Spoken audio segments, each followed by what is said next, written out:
Hello guys, कैसे हैं आप लोग। आपको कल का तो मेरा याद ही होगा।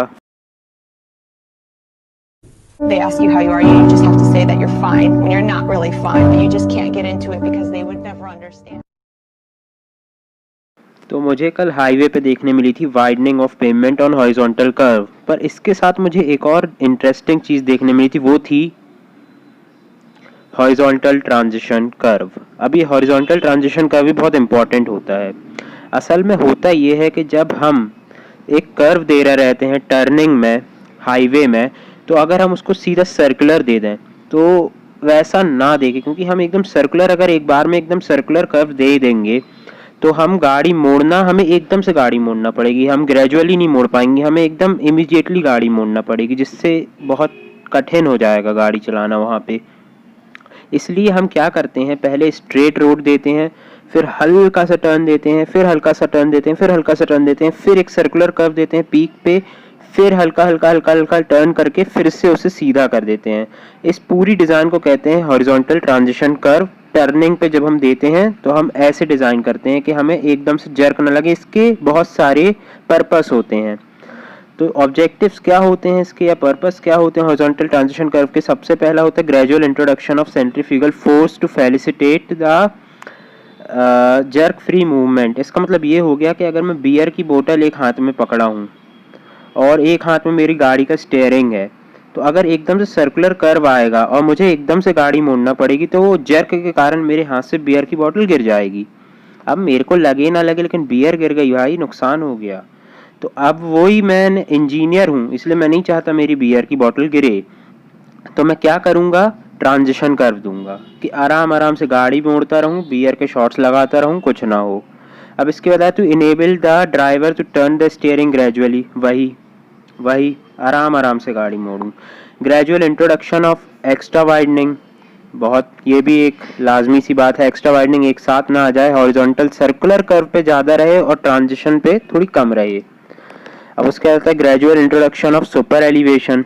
सही बात है, एकदम से रोड ना उठे, हल्की हल्की हल्की हल्की उठे, फिर पीक पे पहुंचे और फिर धीमी धीमी नीचे आ जाए। And to enhance the appearance of road, aesthetically ये बहुत प्यारे दिखते हैं हॉरिजॉन्टल ट्रांजिशन कर्व्स, तो रोड का अपीयरेंस भी बहुत अच्छा हो जाता है। तो हम horizontal transition curve different different shapes में दे सकते हैं। इसके मेन 4 शेप होते हैं, स्पाइरल, क्लोथॉइड, क्यूबिक पैराबोला और लेमिस्केड।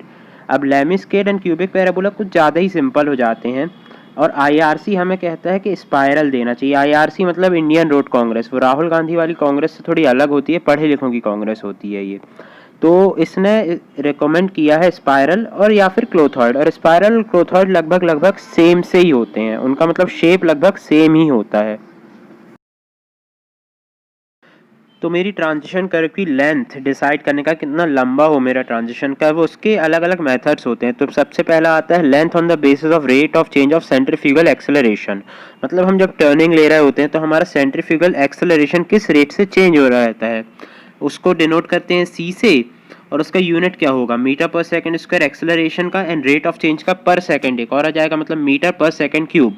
अब उसके हिसाब से लेंथ कैसे निकालेंगे, तो rate of change of centrifugal acceleration होगा क्या, वी स्क्वायर अपॉन आर, जो सेंट्रीफ्यूगल एक्सेलरेशन होगा एट कर्व माइनस जीरो, क्योंकि इनिशियली तो रोड स्ट्रेट थी, तो V square upon R minus zero upon length of curve पर यूनिट वेलोसिटी।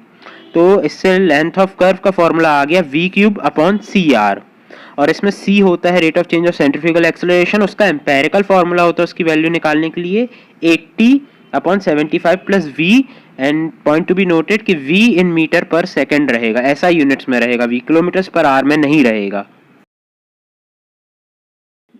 दूसरा तरीका होता है on the basis of rate of change of super elevation.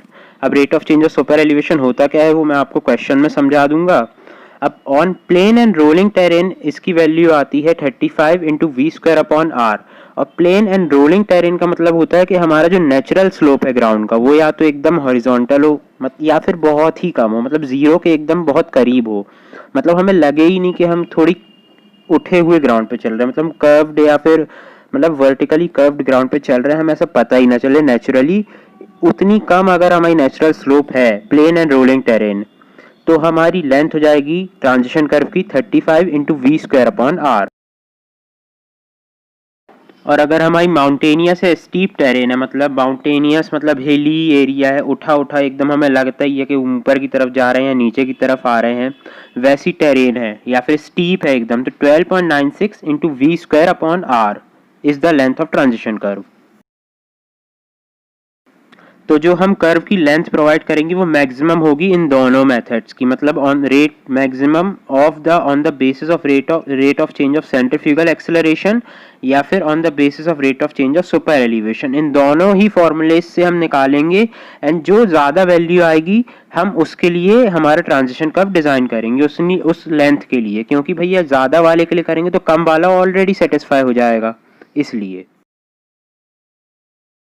अब इसका एक और तरीका हो सकता है, जब हम रोड बनाते हैं या रोड हम बनानी रहती है ग्राउंड पे, तो हमारा ग्राउंड भैया नेचुरली प्लेन तो रहता नहीं है, हर बार उठा उबड़ खाबड़ रहता है बीच बीच में, तो हम उसको एक नेचुरल साइड स्लोप देने के लिए हम उसको कट करते हैं। तो अब हम एक मतलब हम इनर साइड से आउटर साइड की तरफ एक प्लेन देने के लिए हम इनर साइड के थ्रू कट कर सकते हैं, तो उसको कहते हैं रोटेशन अबाउट एज। तो उस हिसाब से हमारी लेंथ होती है E into N into W plus W E. अब डब्ल्यू प्लस डब्ल्यू ई तो मतलब width of road plus extra widening और मतलब total width, and N is the rate of change of super elevation. अब वो होता क्या है वो मैं आपको क्वेश्चंस में ही बताऊंगा, आप इजीली समझ जाएंगे। और E तो हमारा सुपर एलिवेशन है ही, तो टेन थीटा हो जाता है x upon W plus W E, obviously कि vertical height maximum upon width, तो x मेरी वैल्यू आ जाएगी E into W plus W E, और लेंथ होती है rate of change of super elevation into maximum height, तो n इंटू एक्स, तो यानी n into E into W plus W E, यानी लेंथ आ गई मेरे कर्व की E n into W plus W E, यानी super elevation into rate of change of super elevation into width, total width मतलब width of roadway plus total extra widening provided। और कभी कभी हम ऐसे भी कटिंग करते हैं कि हमारा जो रोड रहेगी, जैसे 7 मीटर चौड़ी रोड रहेगी, तो 3.5 मीटर पे हमने लाइन बनाई बीच में, और उसके अबाउट में जो ऊबड़ खाबड़ उठा हुआ साइड था उधर कट किया और नीचे जो साइड था उसको फिल किया।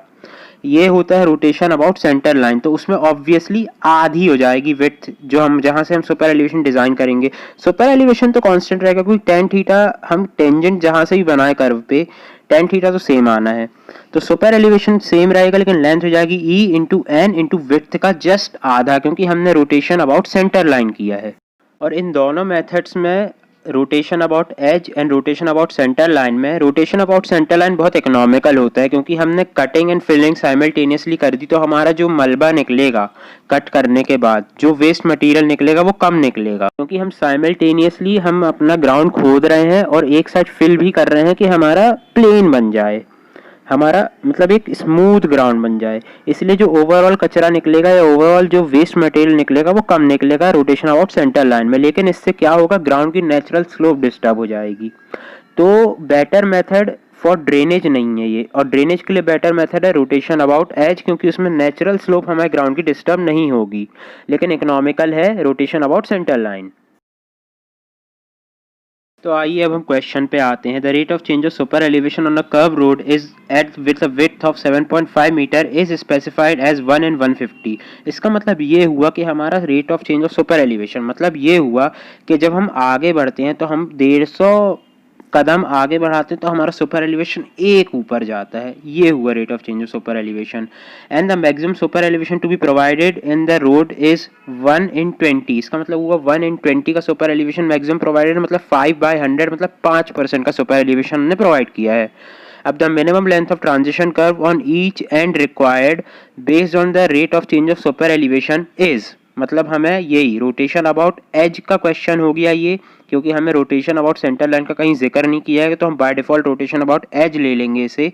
हमें rate of change of centrifugal acceleration, speed, design speed कुछ नहीं दिया है, मतलब हमारे पहले दो फॉर्मूले लगने ही नहीं है।